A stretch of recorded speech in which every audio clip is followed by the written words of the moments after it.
Hello दोस्तों, नमस्कार। बात करेंगे 24 दिसंबर के फर्स्ट एडिटोरियल की। और उससे पहले बताना चाहूँगा कि अगर आप पेड कोर्सेज एक्सेस करना चाहते हैं तो आपको ये एप्लीकेशन आशीष क्लासेज डाउनलोड करना है प्ले स्टोर से। लिंक आपको डिस्क्रिप्शन में दिया है। साथ में टेलीग्राम चैनल का लिंक भी आपको डिस्क्रिप्शन में दिया हुआ है। वहाँ पर अगर आप जुड़ते हैं तो आपको हर एक वीडियो का नोटिफिकेशन मिल जाता है। और इसके अतिरिक्त अगर कोई भी सेशन मैं लेता हूँ यूट्यूब पर तो उसका PDF भी वहाँ पर उपलब्ध होता है। ठीक है, तो आइए स्टार्ट करते हैं। सबसे पहले देखते हैं कि वोकैबुलरी कौन कौन सी है। तो सबसे पहले वर्ड है स्पेक्ट्रम, जो कि एक नाउन है। इसका मतलब होता है रेंज। ये रेंज होती है, कोई भी आप कह सकते हो कि भाई आइडियाज़, ओपिनियंस या ऑब्जेक्ट्स, उसकी जो रेंज है उसे आप कहते हैं स्पेक्ट्रम। एक है अप इन आर्म्स, ये फ्रेज है। इसका मतलब होता है टू बी एंग्री, गुस्से में होना। अप इन आर्म्स का मतलब है टू बी एंग्री, गुस्से में होना। तीसरा है इनहॉस्पिटेबल। एबल शब्द जुड़ा हुआ है, इसलिए इसे क्या कहा जाएगा? एडजेक्टिव। जिन वर्ड्स के साथ में एबल शब्द जुड़ा हुआ रहता है उसे आप क्या कहते हैं? एडजेक्टिव है। और इनहॉस्पिटेबल का मतलब है, आप इसे कहेंगे कि जो यूँ कह दीजिए कि कोई ऐसा स्थान है जो रहने योग्य नहीं है। ठीक है, a place which is not suitable to live। ऐसा स्थान जो रहने के लिए उपयुक्त नहीं है उसे कहा जाता है इनहॉस्पिटेबल। नेक्स्ट वर्ड है बाय वर्च्यू ऑफ। ये एक फ्रेज है। इसका मतलब है ड्यू टू, या फिर इसे कहा जाएगा बिकॉज ऑफ, मीन्स के कारण। ड्यू टू या बिकॉज ऑफ ये कहा जा सकता है। नेक्स्ट है मैंडेट। मैंडेट एक वर्ब है। इसका मतलब है ऑर्डर, आदेश देना। ठीक है, कमांड देना। किसी को आदेश दे रहे हैं अगर आप तो उसे कहा जाएगा मैंडेट। डेलिनिएट भी एक वर्ब है। इसका मतलब आप मार्क करना कह सकते हो, डीलिमिट करना कह सकते हो, मतलब सीमांकन करना। जो यहाँ पे इसका मतलब देखेंगे आप सेंटेंस में, इसका मतलब होगा चिन्हित करना, सीमांकन करना। कार्व आउट जो है वो एक फ्रेजल वर्ब है। कार्व आउट क्या है? एक फ्रेजल वर्ब है। इसका मतलब क्या है? कार्व आउट से मतलब होता है बनाना। तो इसे आप क्रिएट कह सकते हैं या फिर आप इसे मेक कह सकते हैं। तो क्रिएट या मेक, ये इसका मतलब होगा। ठीक है, तो ये तो आपका ये सारे वर्ड्स हैं, इनका मतलब है। इसका स्क्रीनशॉट आप ले सकते हैं। अब देखिए, एडिटोरियल का टाइटल है draw a line. Jammu and Kashmir के बारे में आर्टिकल है। जो टाइटल आपको दे रखा है उसमें ड्रॉ जो शब्द है ये वर्ब है, आर्टिकल है, और आर्टिकल के बाद में नाउन लगता है तो लाइन नाउन है। ड्रॉ अ लाइन का मतलब एक लाइन खींचें या लाइन खींचना। अब लाइन खींचना मतलब सीमांकन करने की बात है, बॉर्डर डिसाइड करने की बात है। जो भी आपको रेड कलर में अंडरलाइंड पार्ट दिख रहा है वो सारे के सारे सब्जेक्ट हैं। जो ब्लू कलर में दिख रहा है आपको वो सारे नए वर्ड्स हैं। ठीक है, तो आइए स्टार्ट करते हैं। The proposed remapping. प्रपोज्ड का मतलब प्रस्तावित, रीमैपिंग का मतलब फिर से, मैप मतलब फिर से नक्शा बनाना, फिर से आप सीमांकन करें। किसका? असेंबली कॉन्स्टिट्यूएंसीज का, जो विधानसभा क्षेत्र हैं उनका। कहाँ पे? यूनियन टेरिटरी में, जो केंद्र शासित प्रदेश है, जम्मू कश्मीर की बात है। कैसे? By the Jammu and Kashmir delimitation commission. इस कमीशन के द्वारा, इस आयोग के द्वारा। ये आयोग क्या काम करता है? डिलिमिटेशन का काम करता है। डिलिमिटेशन का मतलब क्या है? ये रीमैपिंग इसका मतलब क्या कह सकते हो? डिलिमिटेशन का मतलब मार्क करना हो सकता है, बाउंड्री खींचना हो सकता है, डेलिनिएट करना हो सकता है। ठीक है, has goat the entire spectrum. अब ये जो रीमैपिंग हुई है इसकी वर्ब हैज़ गोट है। इससे क्या हुआ है? पूरा का पूरा जो रेंज है किसका? रीजनल पार्टीज की, क्षेत्रीय जो पार्टियां हैं उनका, कश्मीर घाटी में वो क्या हो गई हैं? गुस्से में आ गई हैं। सारे के सारे लोग गुस्सा हो गए हैं। तो यहां समझने वाली बात ये थी कि प्रपोज्ड रीमैपिंग की वर्ब है वो हैज़ गोट है।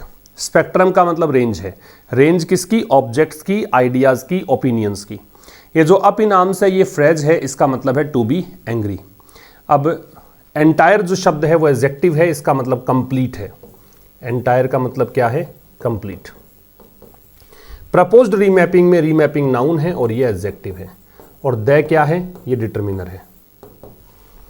आगे देखिए, at the core of their protest, उनके विरोध के कोर में, कोर का मतलब सेंटर, जो उनका विरोध है उसके सेंटर में, ठीक है। इज द फियर, मतलब ये विरोध है किस कारण वो समझा रहा है, तो इसके सेंटर में मीन्स विरोध किस कारण है, विरोध है इस डर के कारण। द फियर की वर्ब इज है। डर क्या है, अ शिफ्ट ऑफ पॉलिटिकल पावर, कि राजनीतिक ताकत जो है, पॉलिटिकल पावर है, वो शिफ्ट हो जाएगा कहाँ पे, जम्मू रीजन। ये शिफ्ट होके कहाँ चला जाएगा, जम्मू क्षेत्र में चला जाएगा पॉलिटिकल पावर। कोर का मतलब सेंटर है, नाउन है क्योंकि दे लगा हुआ है, और प्रोटेस्ट का मतलब विरोध है, देयर पजेसिव एडजेक्टिव है। द फियर में द डिटर्मिनर है, फियर नाउन है, इसकी वर्ब है वो इज है। शिफ्ट का मतलब बदलाव है, और शिफ्ट हो जाएगा कहाँ, किस में, जम्मू रीजन में। तो कह रहा है कि इसके सेंटर में ये विरोध जो हो रहा है, जो पॉलिटिकल पार्टीज में जो नेता लोग हैं वो गुस्से में क्यों हैं, तो उनके पीछे मुख्य कारण है उनका डर। डर किस बात का है, कि उनको लग रहा है कि यहाँ पे जम्मू क्षेत्र में जो पॉलिटिकल पावर है उसमें बदलाव हो जाएगा। बदलाव की जब आप बात करते हो, चाहे शिफ्ट कहें, अमेंडमेंट कहें, चेंज कहें, वहाँ पे प्रेपोजिशन टू लगता है भाई, ठीक। आगे देखिए, द कमीशन है सजेस्टेड, जो ये आयोग है कौन सा, डिलिमिटेशन कमीशन, इसने क्या किया है, इसने सजेस्ट किया है, सुझाव दिया है क्या, 6 एडिशनल असेंबली सेगमेंट्स। इसने कहा है कि 6 अतिरिक्त विधानसभा जो क्षेत्र हैं या सेगमेंट्स हैं उनका सुझाव दिया है इन जम्मू के अंदर। कहाँ से कहाँ, मतलब 37 थे पहले, अब 43 की बात ये कर रहा है, एंड 1 इन द वैली, और एक घाटी के अंदर फ्रॉम 46 टू 47, पहले 46 थे 47। तो कमीशन की वर्ब है वो है सजेस्टेड है। इसका जो ऑब्जेक्ट है वो 6 एडिशनल असेंबली सेगमेंट्स हैं, ठीक है। बाकी इसमें कुछ खास नहीं था। फ्रॉम टू ये साथ में आएंगे, यहाँ से शुरुआत, पहले 37, अब जाके 43, पहले 46 और फिर 47। The political map is being redrawn, जो राजनीतिक नक्शा है। पॉलिटिकल मैप का मतलब ये जो एक असेंबली कॉन्स्टिट्यूएंसीज आप डिसाइड कर रहे हो, ये राजनीतिक रूप से ही है, क्योंकि असेंबली जितनी बढ़ेंगी उतने जगह पे अलग चुनाव करवाने पड़ेंगे, अलग अलग व्यवस्थाएं करनी पड़ेंगी। तो ये जो पॉलिटिकल मैप है इसको रीड्रॉन किया जा रहा है, फिर से खींचा जा रहा है, not entirely on considerations of the population spread. मतलब इसका आधार केवल ये नहीं है कि जनसंख्या का विस्तार है उसके आधार पर ये कर रहे हैं, और भी बहुत सारी फैक्टर्स हैं जिसके चलते ये सब हो रहा है। पॉलिटिकल मैप में the determiner political adjective map noun, इसकी जो वर्ब है, इसकी वर्ब इज बीइंग रीड्रॉन, और ये पैसिव है, आप देख रहे हैं बीइंग के साथ थर्ड फॉर्म, और ये पैसिव प्रेजेंट कंटिन्यूअस का है, इसलिए इसको ऐसे पढ़ेंगे कि इसको वापस से खींचा जा रहा है, रीड्रॉ किया जा रहा है। नॉट एंटायरली ऑन कंसिडरेशन, लेकिन पूरी तरीके से ये इन कंसिडरेशंस पर, इस सोच विचार पर आधारित नहीं है। कंसिडरेशन क्या, पॉपुलेशन स्प्रेड का, कि जनसंख्या का फैलाव, जो पॉपुलेशन स्प्रेड है, केवल यही इनने सोचा नहीं है। कंसिडरेशन का मतलब इन्होंने विचार विमर्श इस बात पर नहीं किया केवल कि पॉपुलेशन स्प्रेड है, जनसंख्या का फैलाव है, ठीक है। Additional constituencies are being proposed, अतिरिक्त निर्वाचन क्षेत्र जो हैं उनका भी प्रस्ताव रखा जा रहा है। तो एडिशनल एडजेक्टिव है, कॉन्स्टिट्यूएंसीज नाउन है, इसकी वर्ब है वो आर बीइंग प्रपोज्ड है। तो अतिरिक्त कॉन्स्टिट्यूएंसीज का भी प्रस्ताव रखा जा रहा है, based also on factors of इनएडिक्वेट communication. अब ये आधारित किस पर है, ये आधारित है इनएडिक्वेट कम्युनिकेशन के फैक्टर्स पर। बेस्ड ऑन आधारित है, फैक्टर्स इन कारकों पर। कारक क्या है, कि कुछ ऐसे क्षेत्र हैं जहां पर आप कम्युनिकेट नहीं कर पाते हैं, जहां पे अपर्याप्त कम्युनिकेशन है, and lack of public conveniences, conveniences का मतलब कंफर्ट, पब्लिक सुविधाओं का अभाव है।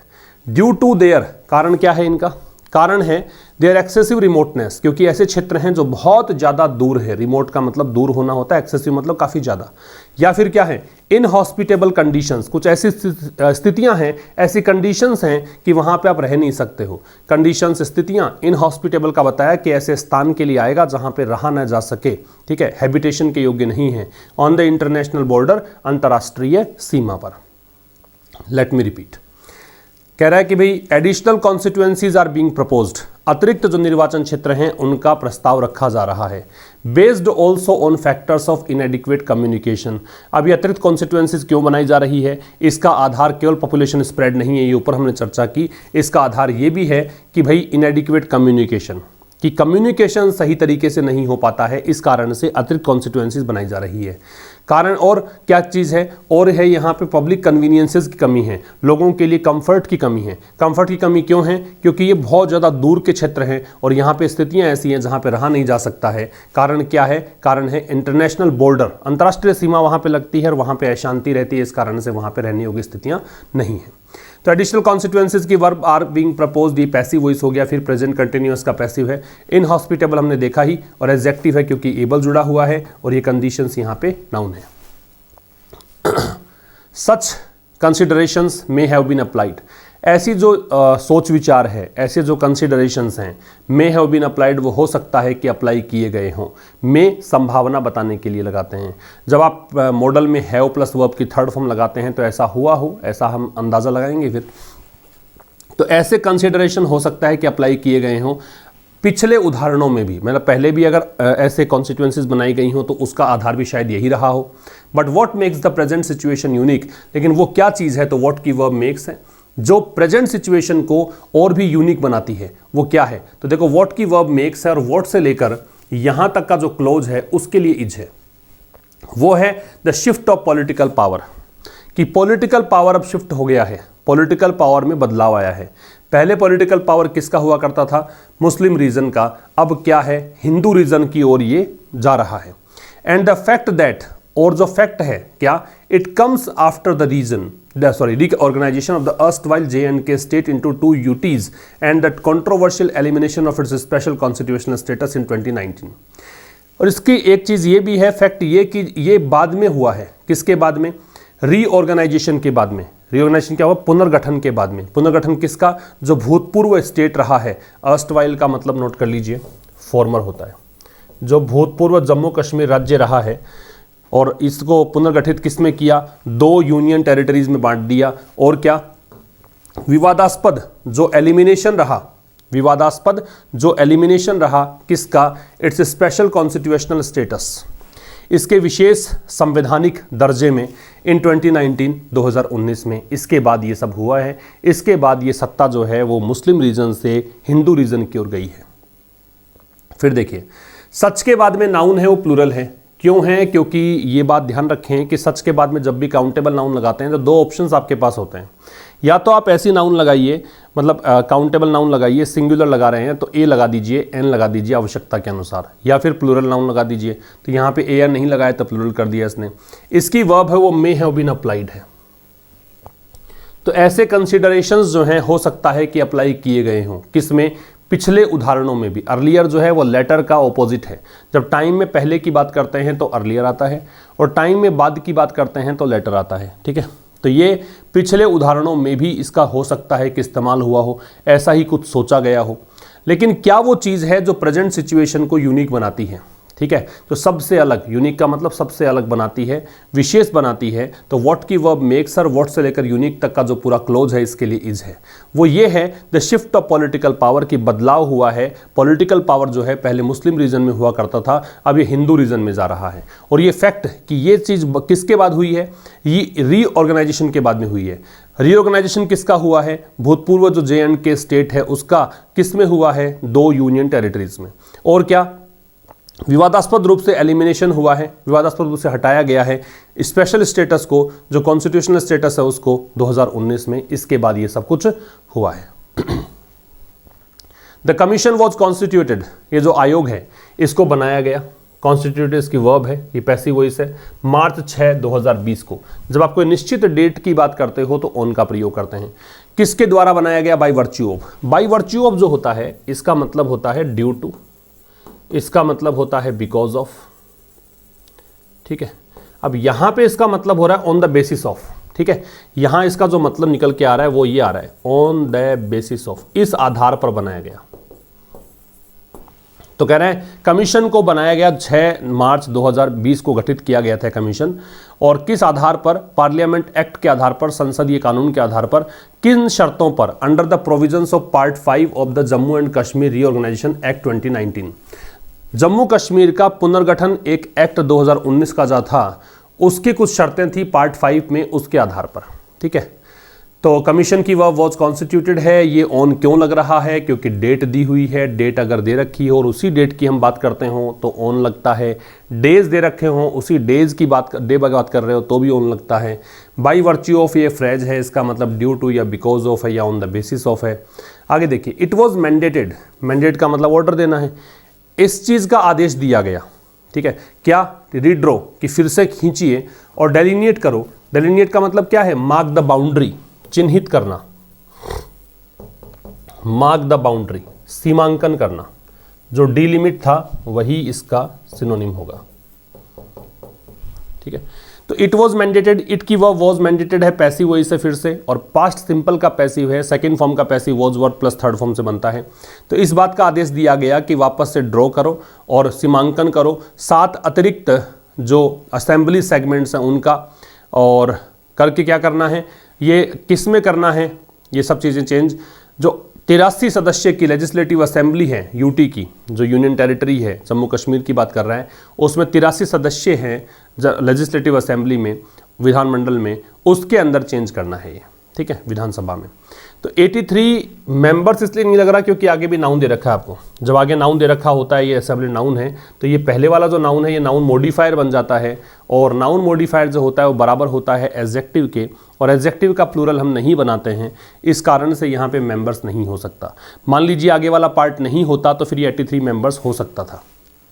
आगे देखिए, the commission has also suggested, commission ने ये भी सजेस्ट किया है, reserving 7 seats for scheduled caste, कि भाई कमीशन ने सजेस्ट किया है रिजर्विंग, रिजर्व करते हुए क्या, 7 सीट्स, 7 सीटें किसके लिए, शेड्यूल्ड कास्ट हिंदूज के लिए, एसटीज के लिए, एससीज के लिए, दैट मैनली पॉपुलेट, अब ये दैट किसके लिए आ रहा है, कास्ट के लिए। तो ये शेड्यूल्ड कास्ट जो है ना, ये मुख्यतया इनकी आबादी है कहाँ पर, सांबा, कठुआ, जम्मू, उधमपुर बेल्ट, इस क्षेत्र में। And for the first time ever, और ऐसा पहली बार हुआ है, ईयर मार्किंग, ईयर मार्क का मतलब चिन्हित करना है, मार्क करना है, फ्लैग करना है, फ्लैग करना, इंडिकेट करना, और पहली बार ऐसा हुआ है कि संकेत दिया गया है, इंडिकेट किया गया है, मार्क किया गया है, मार्क भी इसका हो सकता है।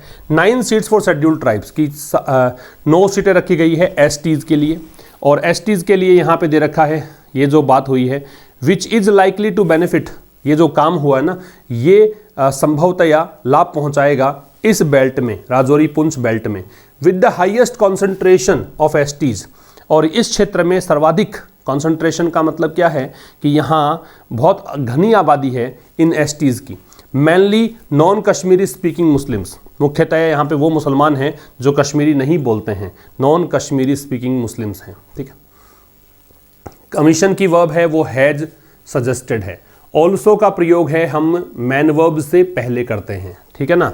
ऑल्सो है वो या तो हेल्पिंग वर्ब के बाद में लगता है या मैन वर्ब से पहले लगता है, ये आपको ध्यान रखना है। कई बार ये सेंटेंस के स्टार्ट में भी आता है, ठीक है। तो कमीशन ने सजेस्ट किया है रिजर्व करना, कि इन्होंने कहा है कि भाई 7 सीट रख लेते हैं एससीज के लिए। एससीज की आबादी कहाँ पे है, मुख्यतया इस क्षेत्र में है, इस सांबा, कठुआ, जो जम्मू उधमपुर बेल्ट है वहाँ पे है, और पहली बार ऐसा हुआ है कि 9 सीटें रखी गई हैं शेड्यूल्ड ट्राइब्स के लिए, जो कि संभावना है कि ये बेनिफिट पहुँचाएगा राजौरी पुंछ बेल्ट को, जिसमें सबसे ज़्यादा कॉन्सेंट्रेशन है एसटीज़ का, और मुख्यतया किसकी आबादी है, इसकी है नॉन कश्मीरी स्पीकिंग मुस्लिम्स की आबादी ज़्यादा यहाँ पे है। The commission is yet to reveal, जब आप येट लगाते हो इसका मतलब वो काम अभी तक नहीं हुआ है, बाकी है, पेंडिंग है। कमीशन को अभी भी रिवील करना है, उजागर करना है। रिवील का मतलब क्या होता है, डिस्क्लोज करना, उजागर करना, तो इसने अभी बताया नहीं है, तो कमीशन को बताना है क्या, the names of the districts, जिलों के नाम, where these seats have been carved out, उन जिलों के नाम जहाँ पे ये सीटें बनाई गई हैं। कार्व आउट का मतलब होता है क्रिएट करना या मेक, बनाना, तो जहाँ ये सीटें बनाई गई हैं उन जिलों के नाम बताने हैं।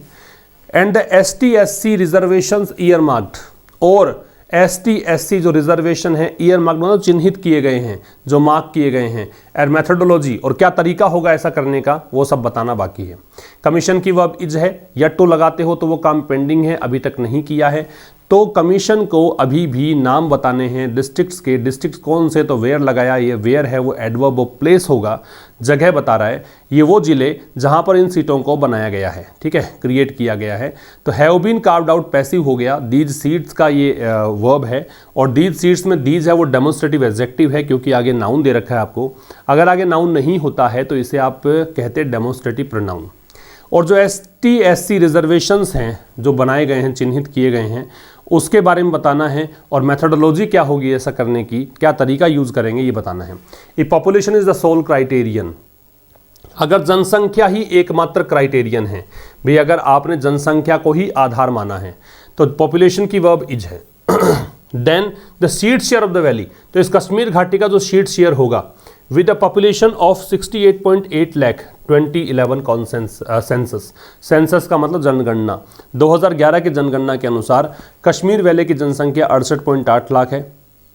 तो यहाँ पे अगर जनसंख्या को आधार माना जाएगा तो यहाँ पे तो क्या होगा, इतने सीटें यहाँ जाएंगी 51, और जम्मू रीजन को अगर आधार माना जाएगा जहाँ पे जनसंख्या 53.5 लाख पॉपुलेशन है तो वहाँ पे 39 हो जाएगा, ठीक है। ये सीट शेयरिंग की बात कर रहा है, इतनी सीट्स मिलेंगी। पॉपुलेशन की वर्ब इज है, सीट शेयर की वर्ब है वो वुड स्टैंड है। अब ये वुड स्टैंड क्यों है, क्योंकि इमेजिन किया जा रहा है, कल्पना में ये चीज़ें हैं। अगर कोई चीज़ आप इमेजिन करते हो, अंदाज़ा लगाते हो, तो वहाँ पे वुड प्लस V0 लगाते हैं, ठीक है। अच्छा, सोल है, सोल का मतलब ओनली होता है। क्राइटेरियन है, इसका प्लूरल क्राइटेरिया बनता है, क्राइटेरियन का प्लूरल बनता है क्राइटेरिया। जब आप कोई एक की बात करते हो तो उसको क्राइटेरियन बोलते हैं, एक से अधिक की बात करते हो तो क्राइटेरिया बोलते हैं, प्लूरल क्राइटेरिया है, ठीक है। आगे कह रहा है कि द एलोकेशन, एलोकेशन का मतलब डिस्ट्रीब्यूशन है, आवंटन है, वितरण है, डिस्ट्रीब्यूशन। तो कह रहा है कि भी आवंटन जो है, ये जो सीटों का बंटवारा है, सीम्स ऐसा लगता है, ये इसकी वर्ब है। टू एनहांस, एनहांस का मतलब इंक्रीज करना है, बढ़ाना है। द इलेक्टोरल प्रोस्पेक्ट्स, प्रोस्पेक्ट्स का मतलब संभावना है, तो चुनावी संभावना, इलेक्टोरल मतलब चुनावी, तो चुनावी संभावना जो है जम्मू बेस्ड पार्टीज की, चुनावी संभावना है इन पार्टीज के जीतने की, वो बढ़ाएगा। At the cost of the Kashmiri based ones, किसकी कीमत पर, कश्मीर में आधारित जो लोग हैं उनकी कीमत पर, मतलब उनको फ़ायदा नहीं होगा, उन पार्टीज़ को फ़ायदा होगा जो जम्मू में काम कर रही हैं, ठीक है। एलोकेशन की वर्ब सीम्स है, टू एनहांस इन्फिनिटिव है, और इन्हांस का मतलब इंक्रीज करना है। प्रोस्पेक्ट्स है वो नाउन है, इलेक्टोरल एडजेक्टिव है। Valley parties have oppose the draft, जो कश्मीर घाटी की पार्टियां हैं उन्होंने इस ड्राफ्ट का, ड्राफ्ट मतलब कोई कच्चा एक मसौदा तैयार किया है, एक कच्चा प्रस्ताव दिया है, अभी इसको पारित होना बाकी है, उसको ड्राफ्ट कहा जाएगा। तो वैली पार्टीज की वर्ब हैव अपोज्ड है, इन्होंने विरोध किया है इस ड्राफ्ट का। एज अनएक्सेप्टेबल, और कहा है कि बिल्कुल स्वीकार करने योग्य बात नहीं है ये। एंड डिवाइजिव, और ये कहा है कि ये जो आपने प्रस्ताव रखा है ये डिवाइजिव है, बांटने वाला है, डिवाइड करने वाला है। एंड क्वेश्चन इट्स लीगलिटी, और उन्होंने प्रश्न उठाया है इसके लीगलिटी के बारे में कि कितना कि ये वैलिड है, कितना कानूनी आपने ये एक जो खेल खेला है कि कानूनी है या इलीगल है, इसको क्वेश्चन मार्क लगाया है। वैली पार्टीज की वर्ब हैव अपोज्ड है, और इसी की वर्ब क्वेश्चन है। There is a national freeze, freeze का मतलब होता है टेम्परेरी स्टॉपिंग ऑफ समथिंग, अस्थायी रूप से रोक दिया जाना, टेम्परेरी स्टॉपिंग, अस्थायी रूप से किसी चीज को रोक दिया जाना। तो अ नेशनल फ्रीज की वर्ब इज है। ऑन डिलिमिटेशन, तो कह रहा है कि भाई एक राष्ट्रीय फ्रिज है डिलिमिटेशन पर, डिलिमिटेशन बताया मैंने आपको, सीमांकन होता है, तो सीमांकन पर अभी राष्ट्रीय स्तर पर एक विराम लग रखा है टेम्परेरी रूप से। And the constitutional challenge to the Jammu and Kashmir reorganization act 2019, और एक संवैधानिक चुनौती भी है, किसको, इस एक्ट को। एक्ट का नाम जब भी आएगा वहां दे लगता है भाई, ठीक है। वो क्या है, इज स्टिल पेंडिंग, वो अभी भी पेंडिंग है। स्टिल का मतलब इवन नाउ, एडवर्ब होता है अभी भी, किसी कंडीशन को जारी रखने के लिए इसका संकेत मिलता है, उसको स्टिल बोलते हैं। ये अभी भी पेंडिंग है बिफोर द सुप्रीम कोर्ट, किसके समक्ष, सुप्रीम कोर्ट के समक्ष। तो नेशनल फ्रीज है डिलिमिटेशन पर, मतलब सीमांकन पर अभी एक राष्ट्रीय स्तर पे टेम्परेरी एक क्या कह सकते हो कि रोक लग रखी है। और जो कॉन्स्टिट्यूशनल चैलेंज है, संवैधानिक चुनौतियां हैं, किसके सामने, जम्मू कश्मीर रीऑर्गेनाइजेशन एक्ट 2019 है उसके सामने, वो अभी भी पेंडिंग है। किसके समक्ष? सुप्रीम कोर्ट के समक्ष। The situation in Ladakh, Ladakh में जो स्थिति है, विच लद्दाख के लिए आ रहा है, लद्दाख के बारे में बताया। वॉज कार्व्ड आउट, तो ये आ रहे हैं लद्दाख की वर्ब वॉज कार्व्ड आउट, जिसको बनाया गया था 2019 में। किस रूप में? एक यूटी के रूप में। विदाउट ए लेजिस्लेचर, बिना किसी लेजिस्लेचर के, बिना किसी विधानमंडल के। इज ऑल्सो कंपेरेबल, ये भी तुलना करने योग्य है। सिचुएशन की वर्ब है वो इज है। विच रिलेटिव प्रोनाउन है जिसका संबंध एंटेसिडेंट से हो, तो लद्दाख की वर्ब है वो वॉज कार्व्ड आउट है। फिर कह रहा है कि पॉलिटिकल ग्रुप्स, जो भी राजनीतिक संगठन हैं, आर डिमांडिंग स्टेटहुड, उनकी डिमांड है राज्य के दर्जे की। And special constitutional guarantees on land, jobs, demography and culture, और उनकी डिमांड ये भी है कि विशेष संवैधानिक उनको गारंटी दी जाए। किसको लेकर? जमीन को लेकर, जॉब्स रोजगार को लेकर, डेमोग्राफी जनसांख्यिकी को लेकर, और कल्चर संस्कृति को लेकर। डेमोग्राफी क्या होता है? किसी भी एक क्षेत्र विशेष में बर्थ और डेथ के हिसाब से जो भी जनसंख्या में परिवर्तन आता है किसी भी टाइम पीरियड के अंदर, उसे कहा जाता है डेमोग्राफी। ठीक है। पॉलिटिकल ग्रुप्स है, उसकी वर्ब आर डिमांडिंग है, are helping verb, demanding main verb है। तो पॉलिटिकल ग्रुप्स डिमांड कर रही हैं स्टेटहुड का, और विशेष जो कॉन्स्टिट्यूशनल गारंटीज हैं लैंड, जॉब्स और डेमोग्राफी और कल्चर को लेकर, उसकी डिमांड कर रही हैं। कंटिन्यूइंग आर्बिट्रेरीनेस, आर्बिट्रेरीनेस का मतलब यही होता है हैवी हैंडेडनेस, एक प्रकार से टायरेनी है, टायरेनी है, ऑटोक्रेसी है, या ऑटोक्रेसी, या फिर इसे आप कह सकते हो इंपीरियसनेस, इंपीरियसनेस मतलब तानाशाही को बोला जाता है। ठीक है। हाई हैंडेड भी यही होता है। तो लगातार जो एक तानाशाही चल रही है, तानाशाही भरे कदम यहाँ पे लिए जा रहे हैं, किसके लिए? To repurpose the politics to Jammu and Kashmir, Jammu Kashmir की राजनीति को फिर से रीपर्पज मतलब एक नया उद्देश्य देने के लिए, फिर से गठित करने के लिए। मे अपीयर, वो हो सकता है कि ऐसा लगे कि सक्सेसफुल रही है मोमेंटरीली, क्षणिक रूप से। मोमेंटरीली का मतलब होता है ट्रांजिटरी, ट्रांजिटरी क्षणिक रूप से। ठीक है। But that may not be the sustainable route, लेकिन ये हो सकता है कि ऐसा रूट ना हो जो हमेशा आप चालू रख सकें या कंटिन्यू रख सकें। तो ये आप कह, सस्टेनेबल का मतलब जिसे आप कंटिन्यू कर सकते हो, जिसे आप जारी रख सकते हो, उसे कहते हैं का सस्टेनेबल। सस्टेनेबल एडजेक्टिव होगा क्योंकि एबल लगा हुआ है और रूट यहाँ पे नाउन होगा। ठीक है। तो कह रहे लगातार जो आर्बिट्रेरीनेस है, तानाशाही है, हैवी हैंडेड मेजर्स हैं, वो कदम जो कि आप एकदम दूसरों की परवाह किए बगैर नॉन रेजिस्टेंट तरीके से चल रहे हो, किसके लिए? जम्मू कश्मीर की राजनीति को रीपर्पज करने के लिए, एक नया उद्देश्य देने के लिए। वो हो सकता है कि आपको लगे कि ये सफल हैं क्षणिक रूप से, लेकिन ये लंबे समय तक नहीं चलने वाला। अ डेमोक्रेटिक पाथ, एक लोकतांत्रिक रास्ता, विल नेसेसरीली इन्वॉल्व, इसमें आवश्यक रूप से शामिल होगा मोर कॉन्वर्सेशंस, भी लोकतांत्रिक रास्ता क्या होगा? उसमें बातचीत ज़्यादा होगी। अकोमोडेटिव मेजर्स, कुछ ऐसे उपाय होंगे जो अकोमोडेटिव हो। अकोमोडेटिव क्या होता है? जो आप किसी के अनुसार ढल पाएँ, है ना भाई। अकोमोडेटिव मतलब आप किसी को साथ लेकर चलें, किसी स्थिति विशेष के अनुसार ढल जाएं, ऐसी मेजर्स यहाँ पे ज़रूरी होंगे अगर आप लोकतांत्रिक तरीका अपनाना चाहते हैं तो उसके लिए। तो ये था आज के इस एडिटोरियल में। अब मुलाकात होगी नए वीक में, मंडे को। तब तक के लिए नमस्कार, थैंक्स अ लॉट।